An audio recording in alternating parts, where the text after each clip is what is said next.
Welcome back to Universe X.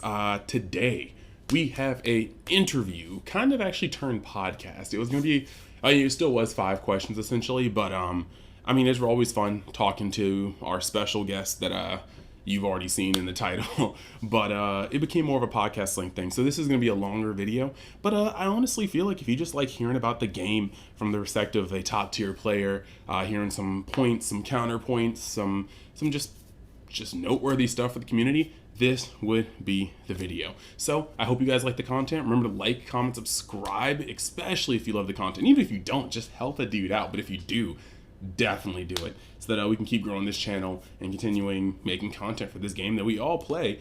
Some people may not love. I don't know. If you play the game and you don't love it, I don't understand you, but I respect you for playing either way. So without further ado, let's get into the podcast with Jordan. Hope you enjoy. All right, welcome back to Universe X, and today we've got a special guest. Well, I'm gonna just ask a couple of questions because I always like seeing into the, perspective of players that far outrank myself being a super scrub lord. And on this episode, nah, not at all. Not at all. You're not. Okay, all right, but I guess we should just allow him to introduce himself for this video. What's up, guys? Jordan Markle here, 2018 national champion. Playing the game since set one. I've known Chris for quite some time, and got me on here to do this. Excellent. So between multiple bouts of either testing with the crew or playing amongst us, we have finally got this to actually happen. That's actually completely my bad. I've been slacking like an MF. Lots of editing, lots of stuff. Been trying to do a lot of stuff for the channel. But I actually wanted to pick your brain about a couple things now that the new set's out for, 2 weeks or so? People have been kind of getting their hands on it and stuff. The first question I actually wanted to ask is kind of an open-ended one. What are your thoughts on Vermilion Bloodline as a set in general, like the new addition to the game? So, it being only a few weeks old, I do have a few things from set 10. I thought set 10 was really well designed. I really liked set 10 format, outside of Jex, I guess, because it was overpowered, but set 10 was really well designed, so it's very tough to do better than that, I would say. I wouldn't say set 11 is actually better, but what I will say about set 11 is there's a lot of good themes that came out of set 11, which originally I had thought they weren't going to be as good as they are. But as we've seen, Gotenks has been dominating. We had a few, mid-tier level events, over last weekend. There was one in Miami, PBG, and then there was one we went to in VA Beach. And I think there was another one, but Gotenks did well in all of them. A couple different formats, because I know PBG didn't allow promos, so that kind of affects results as well. I think Red Brawly with the promo is pretty dominant.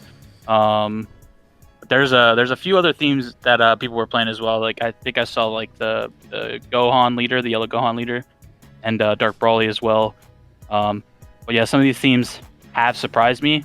I think the set is better than I thought initially, but I still think it's very tough to compete with set 10 and the introduction of unisons and just the counterplay, all the stuff that set 10 brought the game. It's tough to outdo that, but set 11 is better than I thought for sure. All right, that's tight to know, because I definitely did not have any experience playing competitively with set 10. But looking at set 10, it looked like set 10 just kind of introduced a bunch of good pieces for each color. You could just kind of slot them into already existing strategies or kind of build a little going forward from the set. But it seems like set 11 was archetype dot set. Everything in there is kind of contained, and you can take pieces from previous sets, but for the most part, if you're building a deck that's based at a set 11, it's almost completely set 11 cards. At least that it feels like. So I get what you're saying there. As for the Gotenks deck, it's kind of wild because lots of people are drawing from the PPG event as the main scope of the beginning of the meta. But I do think it is very important to, continue to understand that they did not allow TPs, which just completely barred Red Broly from being Red Broly. Exactly. Agreed.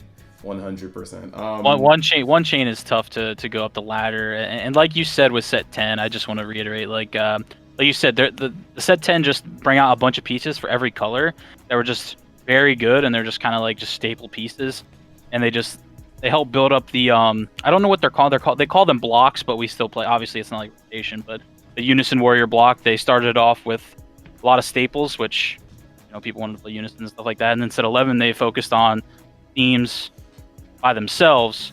However, like you said, like Red Broly is like almost predominantly just new cards, and same with Go Tanks outside of some anniversary box support. But yeah, just wanted to reiterate that. True.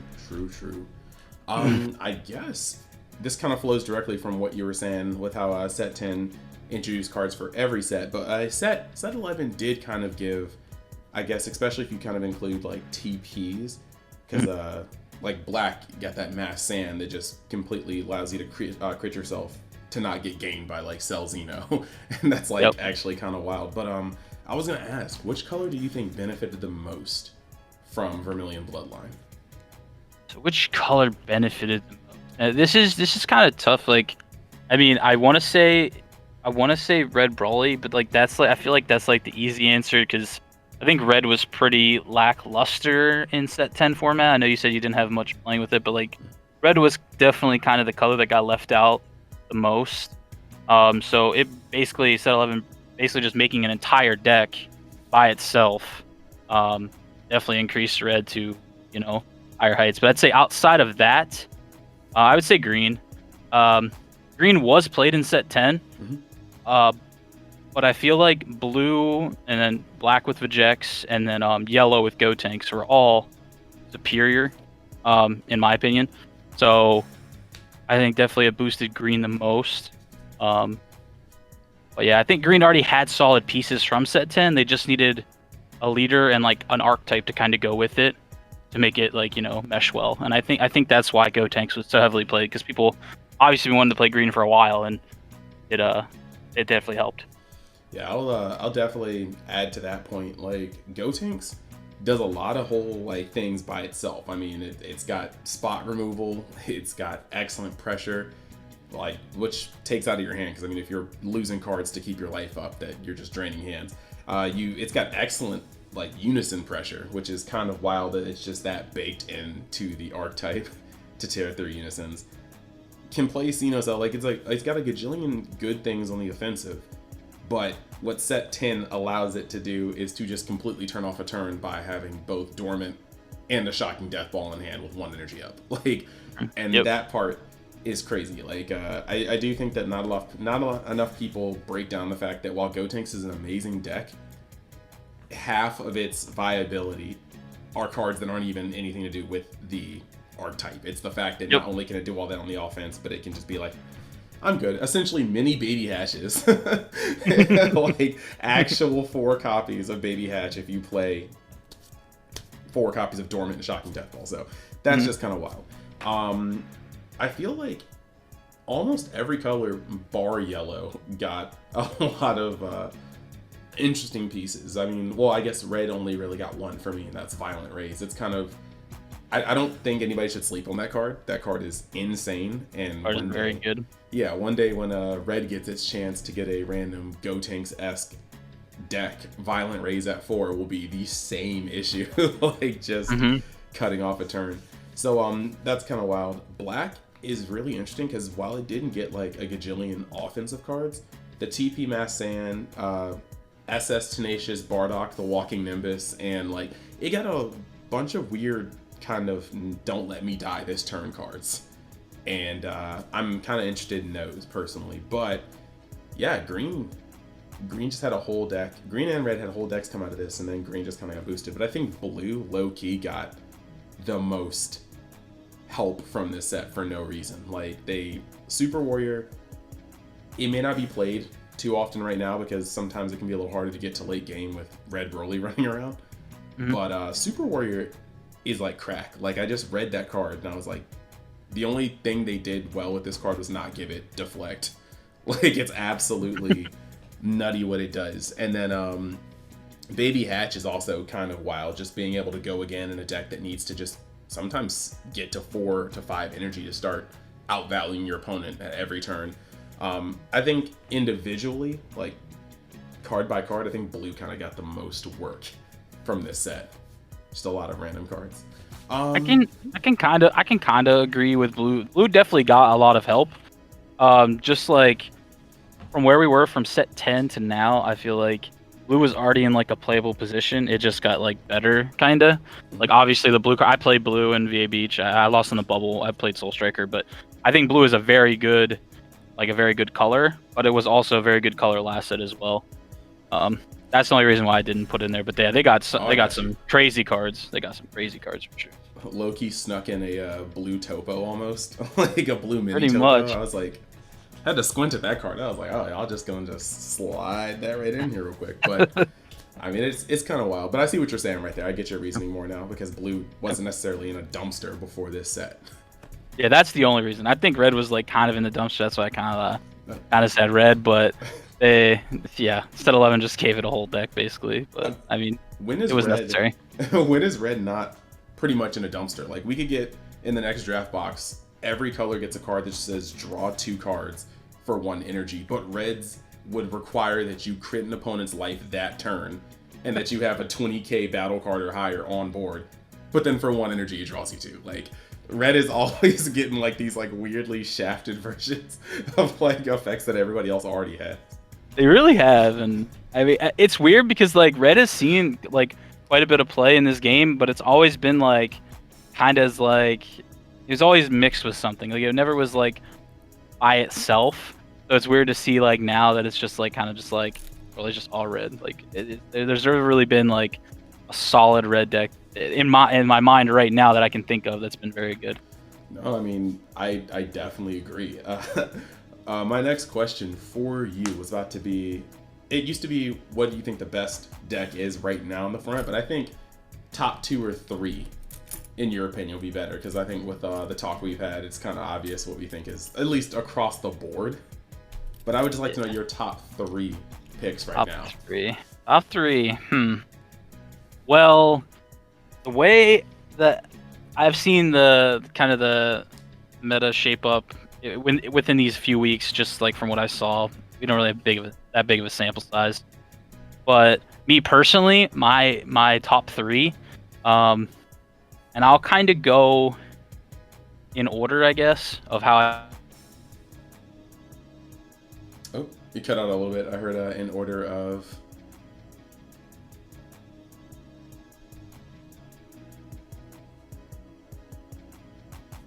Minio, he was playing it, and so did Frank Miller. They both ended up topping the EDA Beach event. But yeah, it was just I played against Nick, and it's just like very tough for Blue to even like get a chance to actually win the game, even through all their negates and all their extra. Like if they have the promo and they can do 2 chains, it's not much you can do about it. They just rip your hand. You basically on your turn you can't kill them, so you have to pass to get your cards back, and then they rip them again. It's just like it's a vicious cycle. So I'll just say red Broly is right now my number 1. Okay. Number 2, and people might think this is like kind of a shock, I'm gonna go with Sin Shenron here. Oh. And the reason being, and this is probably my favorite deck right now. If I'm like gonna go to a tournament, I'd probably play this deck. It's pretty good against Broly, because if you can establish a 9-drop early, they don't really have removal, and then every time they summon something, it gets negated. They can't keep going up the chain. So that's why I like Sin Shenron now, because it's basically like the counter to Red Broly. At least in my opinion, I think it is. Okay. Anyway, and I think it's like probably the best control deck, because late game you obviously get Sin Shenron's effect, 6 yellow, tap, summon 7 guys. I mean, not much can really do that. And yeah, and you still got your bombs like Al's, like one of the best finishers in the game, like Shrouded Fu. So the deck's just basically like, it's just very defensive early. You get Nimbus, which Nimbus isn't as good as it used to be, but it is still a turn stopper if you need it. And Sin's pretty good at like, just defending with all their blockers and all their stuff that they can do. Is Moss super combo. Anyway, so I'm gonna put Sin at number 2. Okay. And that's probably a shock. That's like my shock pick, but I think it is like the counter to Red Broly right now if you're having issues with it. I need to talk to Eden a little bit, see a little bit more about this Sin Shenron. Yes, me and Eden have been talking a good bit, and And we definitely, I think we look at the deck a lot differently because like I know like he plays it a certain way and he's always like he's been playing it since set 10. Like he's played it all set 10 and up until now. So he's definitely way more experienced with the deck. But like from what I've seen is like we just have like maybe like different play styles, I guess, because we have different card choices and whatnot. But going into number 3, this is tough because like blue is really good, green is really good, and I still think Vegeks is really good. And personally, I'm gonna put Vegeks here. Okay. Because I think Vegeks also has a good chance at potentially beating Red Brawly on the play. I think if they get going fast enough, they can pressure Red Brawly out of the game. That's more theory, and that's just like from what I've seen from other people, and I know I don't really hold these online events with much weight. Like I definitely think like the in-person events that we did were a little like better, like more competition. But either way, Vegeks did win one of those over the weekend, so I think that also shows how powerful the deck still is, even without like Bibity at full range, full power. So it's kind of wild because all Bibity. Well, I mean, I'm not gonna say all Bibity did, but what Bibity did was essentially give uncomboable swings. Like you just no matter what you did, you could not out combo those. So, but still, the body still hit the board the same way. And you still have the overwhelming amount of presence. It's just that you might have an opportunity for your opponent to actually put 40k in front of something and no, they're not going to take the hit. But I mean, I saw just at a VA Beach, my friend Justin, he was not on the play, mind you. But Vegeks took him down from 8-0 on wow. turn 2. Wow. He was playing... And see, that's the thing Vegeks can do. It's just so wild that like a leader can do that still. Like it definitely was still on my radar. Like I don't think it's too overpowered, but it just is. It's like the glass cannon deck of the format. Like you can go cold or you can go really hot. Mm-hmm. We call them as the. It's just those kind of decks are just funny because you could not see them doing well, and then you just happen to sit them at the table and you kind of breathe. Like, whew, this is gonna be good. I'm gonna actually get food between rounds, and then you do, but it was because somehow the deck just went nuclear and just 2-0'd you in like. It's one of the just like it's just one of those things, man. It's crazy, and it's really weird because going into a tournament, like I'd have to test the deck more, but like I would never take a tournament like that. I would never take a deck like that to a tournament because not 8 rounds. I feel like yeah, because it just like I don't know. I feel like variance is gonna get the best of you, but at the same time, any given day, that deck can show up and win an event. Which is crazy. Pretty crazy. There was a little bit where it cut out, but I think it was just you explaining a little bit about the weekend because I heard you were saying in order of, and then it kind of cut out for a little bit, but then all your immediate explanation came after the skip. So I think we're going to be good on that one. Gotcha. I guess. I don't think there's any real fault to that because I think I don't have much experience with Sin, so I don't know. From what I see with Broly, the deck is disgusting, but talking to Nick and just a couple other people about it, it feels like the deck is so tight. Like you run 3s and 4s of almost everything that matters. And so I'm kind of wondering, like, if you do have decks that we just find like compositions of cards that have good matchups versus Broly, or at least not unfavorable. I don't know how well Broly's going to be able to pivot games 2 and 3 because the deck seems like it has like no real space to move cards in and out of it for the most part. At least from what I'm seeing.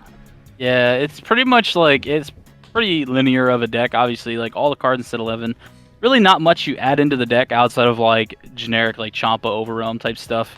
But the deck, it's all new cards. Like there's nothing really like you can't really make the deck. I guess I should say like it makes itself. It's not like you're gonna sit down, you're gonna like I'm gonna play 2 of this, 3 of this.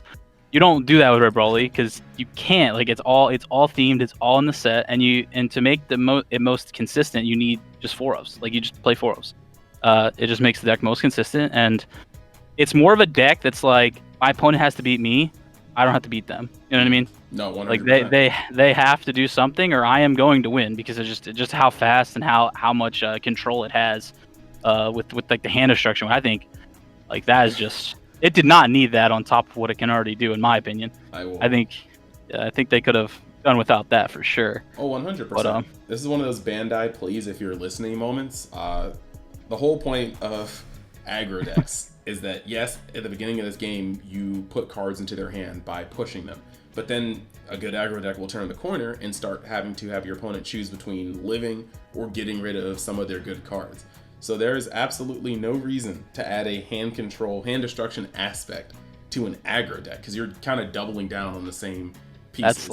That's like the perfect explanation. That's like the perfect explanation. It's like your game mechanics designed to give your opponent cards if your opponent is being aggro, and then they're supposed to use those cards to be able to get to the late game, but you're making them remove them until the end of their turn, so they can't even use them on their turn. They have to get them back on the opponent's turn, and at that point, most of those cards probably don't even do anything. Like, you know what I mean? Like, it's just like random 5-10k combos, because you're not going to get them, but you kind of got to keep them to do stuff, but it's like you can't get to that turn. So, like, I don't know what decks really... There could be more decks that have good matchups against Brawly. I just haven't tested. And like you said, like we're talking about like Sin a little bit, like you don't really have much experience with it. Basically, the only thing that I like about Sin is that you can consistently get a 9-drop turn 2. Okay. Because you get the four whatever star ball that summons Sin Shenron, and then you also get 4 Ice Shenron from the new set. Mm-hmm. That makes it ultra consistent. So last set, it wasn't as consistent because you only had 4. This set you have 8. And it's just like you should be able to, as long as you see a 9-drop in Mulligan, mm-hmm. or in like the first turn of life, I guess, if you go first, you should be able to see a 9-drop, I would hope. And then if you get that established, they don't have removal, so they have to deal with that. So you block or venge, kill their thing. You know what I mean? It makes them, they have to think about their chain, think about what they're doing.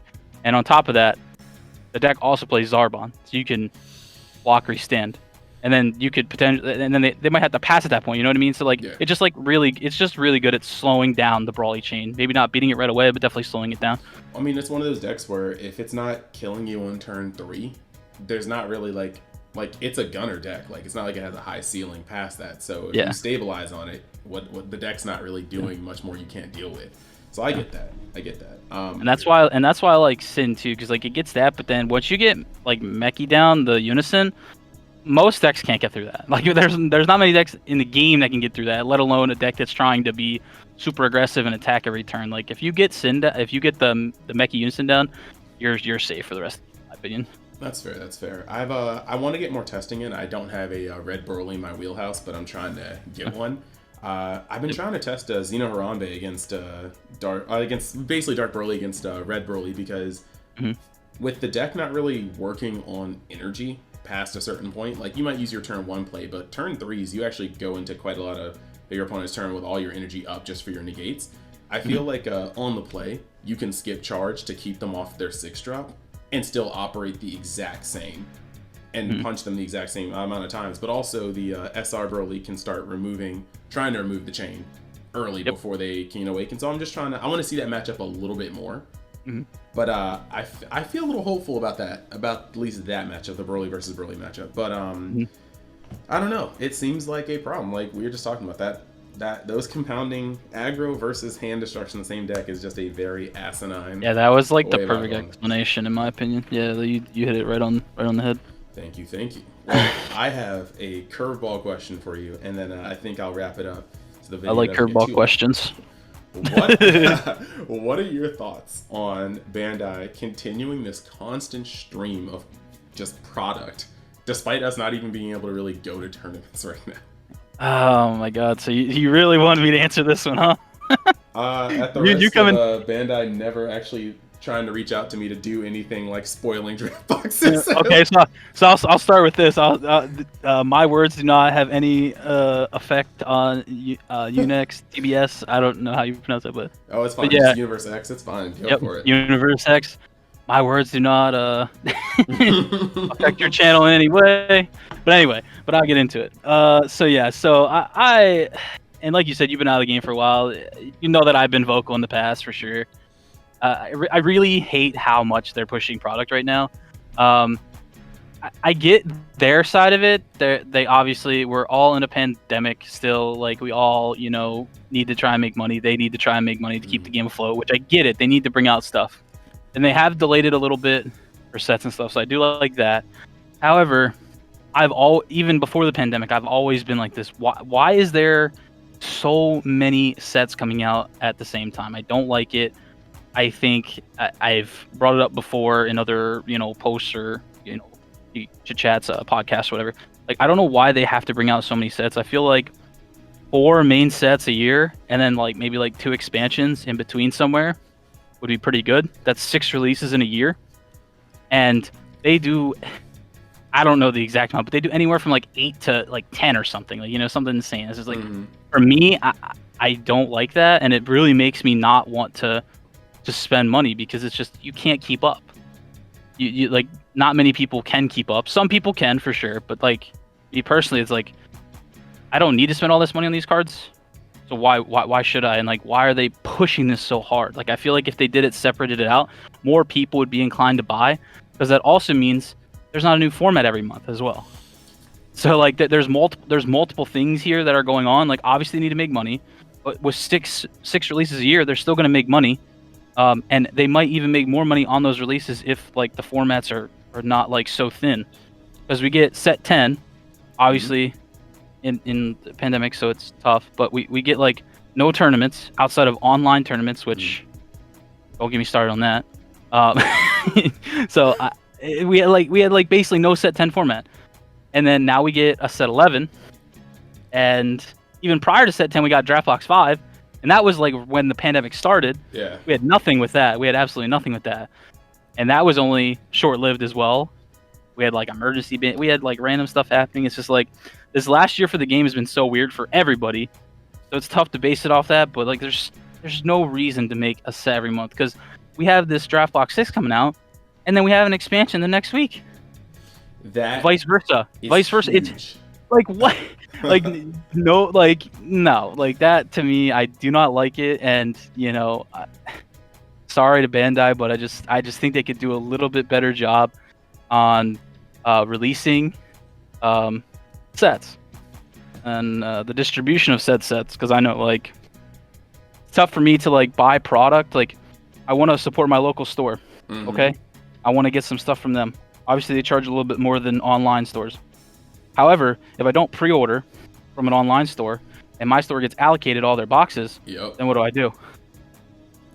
100%. Like, it's just, and I think them releasing so much product in a row, it's tough for these stores to keep buying stuff. Like, a lot of these stores are going through the same issues, like money issues through the pandemic, everybody shutting down.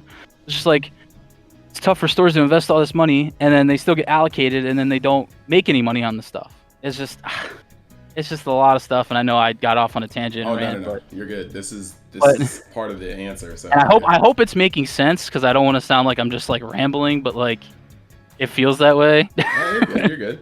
See, but like, yeah, that's just kind of how I feel about it. All right. See, for this next part, all the things I'm about to say most certainly hold the opinions of UniXDBS, because I mean, I actually, I run the channel, but there's a lot of this stuff that I really agree with. I really do think that not only having so many sets, it kind of makes your game a little wonky, because your formats never get to settle. And a lot of these times, like, no offense to anybody that's seeing a lot of success, and no offense to anybody that's on a good sponsor team, but some of these events are more of who you have backing you, who you have in your corner with access to brick and mortar stores that are getting you these cards as soon as possible, because they're coming out so frequently. New decks popping up that people haven't necessarily tested against, people haven't necessarily and people are just coming up with like full loadouts. Like, I mean, VA Beach was kind of one of them. Like, I can't even say anything without being a hypocrite, because I had like TP Mass Sands, but the cards coming out so frequently kind of just makes it so that your format is always in flux. There's never a time where it settles and you just see like people really like just bolstering down and digging into the decks, the counter picks for that decks, like anti-metaverse and things like that. But also the distribution of things like draft boxes and expansion sets, I think fundamentally needs to change, because if you're looking at it from Bandai's perspective, like, what do you care about the second-hand market? Like, you really don't. Like, that you're making your money off of things bought from stores, your stuff bought from, like, not game stores and whatnot. The secondary market doesn't do anything for you. But when you make draft boxes and give each store only X amount, all you're doing is making it harder for the entire populace to get these cards, while giving people the opportunity to make mad amounts of money. And I'm not saying that's bad. Like, don't get me wrong. I like selling cards. I'm not trying to upset anybody that likes selling cards, but I may with my words. I'm just saying that releasing things so fast and then somehow still having a weird distribution for half the product is really awkward for your player base. Like, I mean, blue without Obunis is kind of odd, but Obunis being $100 is also odd. Yeah, like that's a huge threshold, a gatekeeper to playing a color competitively. And it just happens because, you know, some product for some reason is like, Goku Ape. Like, yeah, dude. Nah, to even further on your point there, I don't want to cut you off. Just like what you were saying there is completely accurate, and I know it was what was it? Nats 2019 when the Draft Box 4 came out and it was legal for that. It was very tough to get any product for that. Now, obviously, like you said, with teams and stuff, you have people that hook you up. Like I could have played any deck, obviously. Like for me, it wasn't an issue, but for the majority of people, I don't like how if you have an excess of money or you have somebody that sells cards, it's really annoying that like that just is at that point it's not even skill. It's just like you could get a hold of the cards faster than somebody else. And that's at least we had a couple weeks to figure it out. It wasn't like the weekend release of. I wanted to touch on that because that's why I don't like tournaments that happen on the day of release. I hate them so much. And this game is literally the worst offender of that I've ever seen because the cards are legal as soon as they come out. Every other game that I've played, the cards have not been legal the day of. And I don't think they should be. And I'm not saying I played every game. I know that some of the big games, they have them like a pre-release and then legal when the set comes out. I think that either the tournament shouldn't be held that week or we should have at least a 1 to 2 week barrier for people to get cards. I 100% agree with that.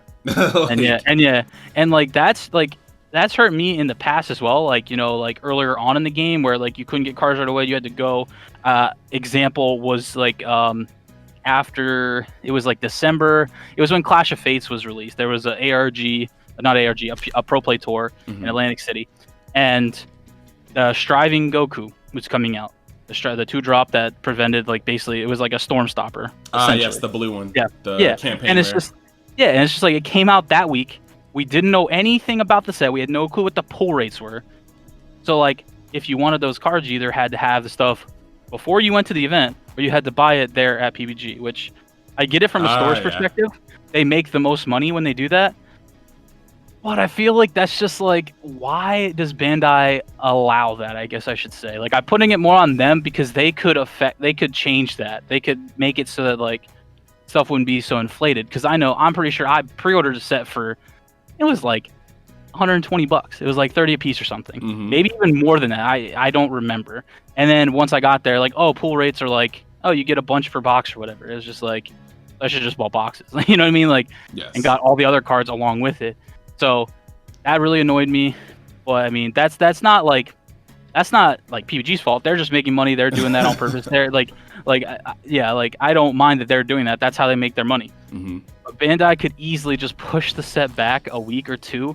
And in comparison, I played Naruto for like 8 years. Naruto had a 3-week rule. So it's very valid. Like, when it's another thing when it's like a tournament made by like another TO like PPG or some core TCG, but when it's like your own tournament too, because I was just looking at my phone just trying to remember the dates correctly. The first nationals was like on the 17th.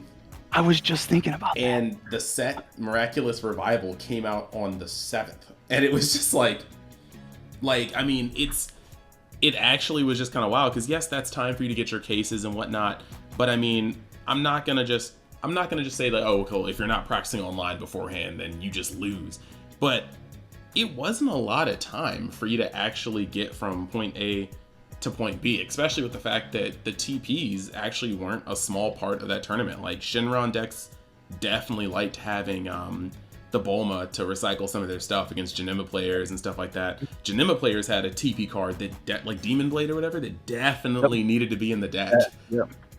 And you had a single week to get to your locals to procure all of your TP cards. Like it was insane. 1 week, and it's like you only can get so much in 1 week. Also, Crisis Crusher wasn't a TP promo, but it was locals, another promo that was a local promo that also was having trouble getting, because I know all my friends needed it that went, and I was like, well, I'm the only one that doesn't need it because I'm playing Storm. But But like most people did need that one too, and it's just like, why don't they give us a little bit of time? Like I'm not saying like 3 weeks like Naruto, that was kind of like that was nice, but it was a little bit aggressive. Like I'd say like 1 to 2 weeks would be pretty nice to have a little bit of barrier to at least either buy the promos or get at least a couple at locals or get a couple boxes at locals. Because I know the case events for me were rough. Like the last case event, I pre-ordered a case, and I didn't get it till after the event, after Yeah. VA Beach. So I was just like, kind of like, I mean, I got the cards I needed from other people, but it's really annoying that you have to do that.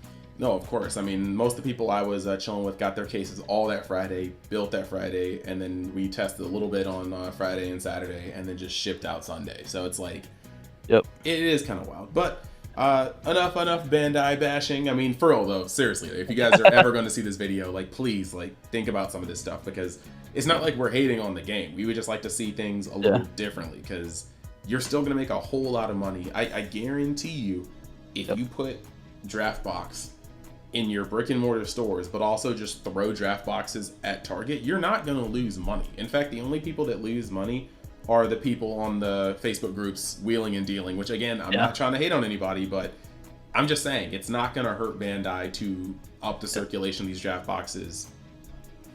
And I do want to reiterate that, because like I sell on Facebook groups a lot too, and I do, like, I'm not like a big store or anything, but I do my fair share of buying and selling and buying collections and whatnot. But like even then, like back with the Goku ape debate, when that was like $125, like, and that's like more of a secondary market issue, but because they didn't print enough product, it was just like, dude, like I would much rather not do this whole buying and selling thing. I'd rather help like the game be available to everybody. I'd much rather that than make a bunch of money on secondary market. Like that's because like I care about the game. Like I actually do. Like people might think, oh, he's always negative, he's toxic, whatever. I like at this point I just goes through one ear out the other. But like in all seriousness, I care about the game and I want it to succeed. But, like when all these cards are expensive, like right now Booney's like way too expensive for what it is. But you get what the picture I'm trying to paint here. 100%. I say that a gajillion times because I agree with everything you say. Like you can't expect new players to get into the game when you just gatekeep cards that almost are staple. Like Sand Instincts is too splashable, and I'm not even going to get on that part because I do believe. No, I get making a set for draft. Sidebar, I get making a set for draft, but when you make a set for draft, these cards should, for the most part, be good for draft formats. When you make a card that's accessible by any color because it's draft, that's excellent. That's Instincts. But when you also make it so strong that it's competitively dominant, that's also Sand Instincts. But then you get a card that can be put in almost any deck that's just disgustingly good. And that is that's neither here nor there. But it's just the circulation is a problem, because you can't. If a person gets into the game and says, I love Senzu Bean, I love untapping things, I love all these Goku-centric cards that happen to all pile up in blue, and then you just tell them, cool, so you're gonna have to buy this playset of Aboonies, and they're like, huh? And then you just, from there on out, it just kind of goes downhill. That's a huge threshold. It's unfortunate, because I've had that conversation with many people. I'm trying to get into the game, and my locals is kind of small, and you kind of tell them, oh, this card's worth this much, and this card's worth this much, and you need one of this Cell Secret Rare. It's like $300. It's like, it's just like, obviously, like every card game, you're going to spend money, but it's really annoying that this is one of the card games that was built on being semi-cheap, and it really was for pretty much the whole game outside of very few cards, and it's just not where like I want it to be right now. It's just like, I think if we were like the more cheap option like before, I think we would have a lot more players, and I think we get a lot more people into the game. It's just unfortunate that we can't do that right now in the secondary market. I definitely mean it. Like, I would 100% rather the game be accessible to everybody and have a crap secondary market, but a healthy base, than to have, and I'm not trying to be mean, but like good SERs. Like bad SERs are collector's pins. Good SERs are crept over $200, $300 because they're viable and you only get 1 to 2 of them per case. And then you have draft boxes, which get astronomically high because nobody has them. I mean, you can literally buy a case of draft box and pull, if you're lucky, 2 of each SR. And that in itself can be stupid wild. So it's just like, it is kind of detrimental to our community that these cards are so hard to find. The secondary market is crazy, but I mean, that's also just because there's a bunch of monkeys. Like, I spent X amount of money on these packs. I need to make X amount of money back. So they just arbitrarily just yeet some like $90 price tag on this card. And then people random people buy it. Exactly. You just said what I was going to say. I was just like, dude, it's so wild, but it's just like, yeah, it's just like looking at pricing, and it's like a good deck. Like I would say, like I'd be okay with it being like 250 to 500 in between there somewhere. But like you literally look at one card like a Booney, and you're already at like $320 because it's like $80 right now. It's just like, why? Like you're already at your almost limit, and you're not even counting in other super rares, a secret rare, and stuff like that. It's just like decks shouldn't cost $1,000 in this game. It's not big enough for that, in my opinion. The prizes aren't big enough for that. The game is not big enough for that. I mean, you got things giving people anxiety, like the Koichi, whatever, the robot, the freaking one-drop robot. Yep. And people are like, Baby will ruin the game, and this card will ruin Baby. Well, okay, newsflash. Not only does Baby not ruin the game somehow, it seemed like darn near flawless on paper, and then in application, you're like, okay, I guess I'll just keep punching you in the face, and it's gonna work out. And then you move on to the robot, which honestly in testing doesn't even kill the deck. You're just like, if you have the TPs or access to TP cards, you're like, well, I definitely have like 8 to like 10, maybe 12 normal negates that don't require me to put things on board. So I'll just, I guess I'll have to use those. And they're incredibly broken. D-Magic, Revenge Big Bang, like stuff like that. So it's like, but this card set at 40 for like, and then went up to 50 and then just chilled there for a split second off of nothing but speculation. And the card would literally be a $10 card max if it wasn't in a draft box set. Yep, so exactly. Yeah, that's my soapbox. Last thing I will say to Bandai is no more of this color locking box stuff. I've had a couple videos on opening boxes. I've been perusing Reddit and talking to people, and there's nothing worse than buying a box and pulling a yellow card in this set, blinking twice, and then seeing your next SR be a green card, and then just know that you're making 3 cents off this box, plus maybe like it's annoying. It is annoying for sure. Like, mix up the colors again. I would like to have the chance of pulling a Baby Unison with a Violent Raise with, I don't know, a Broly Unison SR. It's not like it's like too much, but it's just better than pulling 2 SRs back to back and being like, wow, so this box is shite. Like, that's all I'm saying. It's chalked already. Like, that's all I'm saying. So thank you for coming on the channel, dude. Yeah, man. Thank you. Sorry for rambling there for a while, but yeah, thank you for bringing me on. And anytime, bro. Anytime. Sweet. Oh no, the rambling it gives it flavor and spice. This is now no longer an interview, but it's just gonna be like a podcast. I'm just gonna put it out like that. For sure. Let's go. I love podcasts. Sweet then. So again, always a pleasure, and I definitely will call on you again because this stuff is definitely fun to me. And I guess I will just look forward to seeing you on the channel again. For sure, man. Thanks. Glad you're back playing, and shout out to my team MRG, man. Max Rated Gaming. You right. Shout outs. So thank you guys for watching. If you like the content, remember to subscribe, like, hit that notification bell, and comment about anything you want to. Your thoughts on this. There's a lot of stuff to talk about just from this video, and I will see you guys next time you decide to tune in to Universe X. Peace.